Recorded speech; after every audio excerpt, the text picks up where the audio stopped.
Hello dear friends, welcome back my YouTube channel एक नई उड़ान। तो आज के इस वीडियो में हम बात करने वाले हैं हिंदी के टॉप 15 क्वेश्चंस जो हमारे यूपी पुलिस एग्जाम के पॉइंट ऑफ व्यू से वेरी इंपॉर्टेंट है। तो आप सभी लोग वीडियो को पूरा लास्ट तक देखना। वीडियो अच्छा लगे तो शेयर जरूर कर देना अपने फ्रेंड्स के साथ, रिलेटिव के साथ।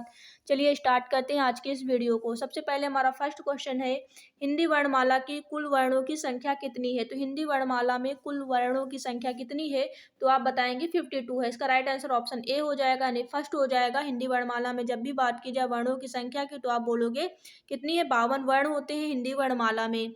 अगला क्वेश्चन से क्वेश्चन नंबर हमारा नेक्स्ट है, क्वेश्चन नंबर 2 है, हिंदी वर्णमाला में स्वरों की संख्या कितनी है। तो आप क्या बताएंगे, हिंदी वर्णमाला में अगर आपसे स्वरों की बात की गई है तो आप क्या बताएंगे, तो इसका right answer option number C हो जाएगा, 11 होते हैं। स्वरों की संख्या कितनी है, टोटल 11 है। और अगर आपसे पूछ लिया जाता है व्यंजन के बारे में तो आप बोलते 33 व्यंजन होते हैं। कितने होते हैं, 33 व्यंजन होते हैं। और टोटल वर्ण कितने होते हैं, तो आप बोलते टोटल वर्ण जो है 52 होते हैं, यानी 52 होते हैं। अगला क्वेश्चन से क्वेश्चन नंबर हमारा 3 है, क्वेश्चन नंबर 3 है। क्वेश्चन नंबर 3 क्या है, हिंदी वर्णमाला में व्यंजन की संख्या कितनी है। तो जैसा कि अभी हमने बात की थी, हिंदी वर्णमाला में व्यंजनों की संख्या टोटल कितने व्यंजन होते हैं, 33 होते हैं। तो नोट कर लेना, 33 व्यंजन होते हैं, 11 जो होते हैं वो स्वर होते हैं। और वर्ण कितने होते हैं टोटल हिंदी में वर्णमाला में, वर्णों की संख्या कितनी है, तो 52 वर्ण होते हैं, नोट कर लेना। अगला क्वेश्चन से क्वेश्चन नंबर 4, क्वेश्चन नंबर 4 क्या है, हिंदी वर्णमाला में स्पर्श व्यंजन की संख्या कितनी है। स्पर्श व्यंजनों के बारे में जब भी बात की जाए तो आप बताएंगे स्पर्श व्यंजन की संख्या टोटल 25 होती है। कितनी होती है, स्पर्श व्यंजनों की संख्या टोटल 25 होती है। 33 क्या होते हैं, 33 हमारे व्यंजन होते हैं। टोटल व्यंजनों की संख्या कितनी होती है, 33 होती है। स्वरों की संख्या कितनी होती है, तो 11 स्वर होते हैं, नोट कर लेना। अगला क्वेश्चन से क्वेश्चन नंबर हमारा 5 है, क्वेश्चन नंबर हमारा 5 है। 5 क्या है, हिंदी वर्णमाला में अंतस्थ व्यंजन की संख्या कितनी है। तो अंतस्थ व्यंजन की जब भी बात की जाएगी तो क्या बताएंगे, अंतस्थ व्यंजन की संख्या टोटल कितनी होती है। ऑप्शन फर्स्ट इसका राइट हो जाएगा, 4 होती है अंतस्थ व्यंजनों की संख्या। स्वर कितने होते हैं, 11 होते हैं। और द्विगुण व्यंजन की संख्या कितनी होती है, द्विगुण व्यंजन की संख्या 2 होती है, नोट कर लेना। द्विगुण व्यंजन की संख्या कितनी होती है, 2 होती है। बात करेंगे क्वेश्चन नंबर 6 की। अगला क्वेश्चन है क्वेश्चन नंबर 6, क्वेश्चन नंबर 6 है, हिंदी वर्णमाला में ऊष्म व्यंजन की संख्या कितनी होती है।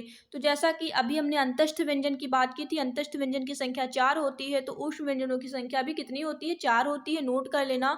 ऊष्म व्यंजन के बारे में जब भी बात की जाए तो ऊष्म व्यंजनों की संख्या कितनी होती है, 4 होती है। अगला क्वेश्चन है क्वेश्चन नंबर हमारा 7 है, क्वेश्चन नंबर 7 है हमारा, हिंदी वर्णमाला में संयुक्त व्यंजन की संख्या कितनी होती है। तो संयुक्त व्यंजनों की संख्या कितनी है, तो नोट कर लेना। संयुक्त व्यंजन इसका राइट आंसर हो जाएगा, ए ऑप्शन इसका राइट हो जाएगा, 4 होती है संयुक्त व्यंजनों की संख्या। कितनी होती है, संयुक्त व्यंजनों की संख्या 4 होती है। कौन कौन सी होते हैं, छा, त्रा और ज्ञा और हमारा श्रा, ये हमारे क्या है, संयुक्त व्यंजन है। अगला क्वेश्चन है क्वेश्चन नंबर हमारा 8 है। क्वेश्चन नंबर 8 क्या है, हिंदी वर्णमाला में उच्छिप्त यानी द्विगुण व्यंजन की संख्या कितनी है। जब भी हिंदी वर्णमाला में द्विगुण व्यंजन के बारे में बात की जाए तो आप बताएंगे यहाँ पे द्विगुण द्विगुण आया है, यानी कि द्विगुण का मतलब 2। तो जब भी आपसे द्विगुण व्यंजन की बात की जाए तो आप बोलोगे 2 होती है हिंदी वर्णमाला में। उचित या फिर आप उचित व्यंजन कहें या फिर आप द्विगुण व्यंजन कहें तो उनकी संख्या 2 होती है। कितनी होती है, 2 होती है। और नोट कर लेना, संयुक्त व्यंजनों की संख्या क्या है, संयुक्त संयुक्त की बात की जाए या फिर ऊष्म व्यंजनों की बात की जाए या फिर आपसे अंतस्थ व्यंजन की बात की जाए, अंतस्थ व्यंजन की बात की जाए तो आप क्या बताएंगे, इनकी संख्याएं टोटल 4 होती हैं। अगला क्वेश्चन से हमारा क्वेश्चन नंबर हमारा 9 है। क्वेश्चन नंबर 9 क्या है, निम्नलिखित में से कौन सा एक ऊष्म व्यंजन नहीं है। ऊष्म व्यंजन नहीं है, कौन सा ऊष्म व्यंजन नहीं है। तो आप सभी को पता होना चाहिए कि ऊष्म व्यंजन कौन कौन से होते हैं। आपका शा, सलजम वाला शा, षटकोण वाला सा और हा, ये सारे क्या है, ये आपके सारे ऊष्म व्यंजन हैं। कौन से व्यंजन है, ऊष्म व्यंजन। जब भी ऊष्म व्यंजन की बात की जाए तो आप तीनों सा बताएंगे और हा, ये आपके ऊष्म व्यंजन होते हैं। तो इसमें से आपका कौन सा ऊष्म व्यंजन नहीं है, तो इसका right answer option number B हो जाएगा। बी जो है आपका ऊष्म व्यंजन नहीं है। अगला क्वेश्चन है क्वेश्चन नंबर हमारा 10। क्वेश्चन नंबर 10 क्या है, क्वेश्चन नंबर 10 है कि निम्नलिखित में से कौन सा एक ऊष्म व्यंजन है। आपको ऊष्म व्यंजन बताना है। अभी हमने बताया ऊष्म व्यंजनों की संख्या टोटल कितनी होती है, टोटल 4 होती है। और वो कौन कौन सी होती है, तो सा, आपके तीनों सा हो गए, उसके बाद आपका हा हो गया। ये सारे क्या है आपके ऊष्म व्यंजन है और इससे आपसे क्वेश्चन पूछा गया है कि इनमें से कौन सा ऊष्म व्यंजन है। तो आप इन इन तीन चारों में देखेंगे कि कौन सा इसमें है, तो आपका हा जो है वो इसमें मैच कर रहा है यानी मिलता है, तो आपका हा जो हो जाएगा वो ऊष्म व्यंजन हो जाएगा। बाकी त्रा और छा पा ये आपके ऊष्म व्यंजन नहीं है। अगला क्वेश्चन है क्वेश्चन नंबर हमारा 11। क्वेश्चन नंबर 11 क्या है, क्वेश्चन नंबर 11 है निम्नलिखित में से कौन सा एक ओष्ठ ओष्ठ व्यंजन है, यानी ओष्ठ व्यंजन का मतलब जो ओठ से बोला जाता है, तो इसमें ओष्ठ व्यंजन आपका कौन सा हो जाएगा।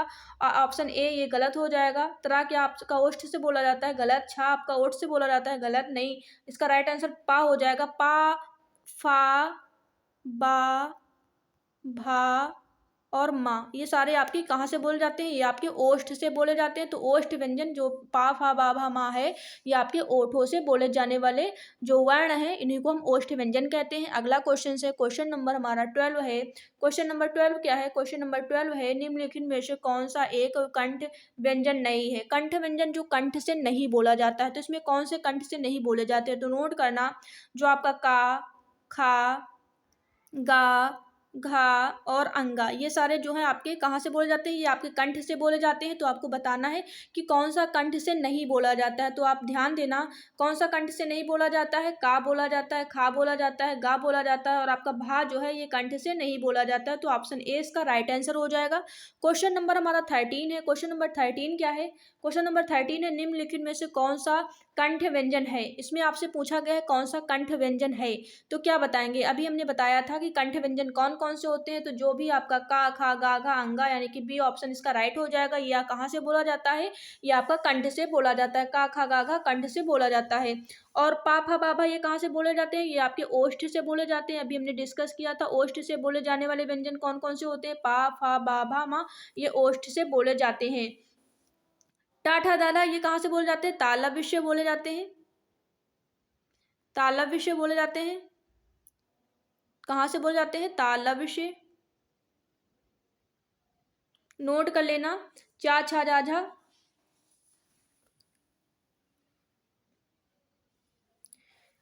क्वेश्चन क्या पूछा गया, निम्नलिखित में से कौन सा कंठ से बोला जाता है। तो कंठ से आपका का खा गा घा बोला जाता है। ओष्ठ से आपका क्या बोला जाता है, पा फा बा भा माँ ये आपके कहाँ से बोले जाते हैं, ओष्ठ से बोले जाते हैं। नोट कर लेना। और आपके दंत से क्या बोले जाते हैं, दंत ता था दाधा जो होते हैं वो दंत से बोले जाते हैं। दंत दंत से बोले जाते हैं। बात करेंगे अगला क्वेश्चन से हमारा। अगर आपसे पूछ ले रहे टा ठा डा ढा ये कहाँ से बोला जाता है, तो आप क्या बताएंगे। जैसा कि अभी ओष्ठ आपके पा फा बा भा ओष्ठ से बोले जाते हैं। का खा गा घा आपका कहाँ कंठ से बोला जाता है। और चा छा जा झा की जब भी बात की जाए तो चा छा जा आप बताएंगे कहाँ से बोला जाता है, तालव्य से बोला जाता है। तालव्य से। और टा ठा डा ढा ये कहाँ से बोला जाता है, तो आप बोलोगे मूर्धन्य से। कहाँ से बोला जाता है, मूर्धन्य से बोला जाता है। ये एग्जाम में कई बार क्वेश्चंस पूछा गया है। मूर्धन्य से काम कौन कौन से वर्ण बोले जाते हैं, तो टा ठा डा ढा अड़ा ये आपके मूर्धन्य से बोले जाते हैं। और जो आपका चा छा जा झा यहाँ है ये आपका तालव्य से बोला जाता है। अगला क्वेश्चन से क्वेश्चन नंबर 14।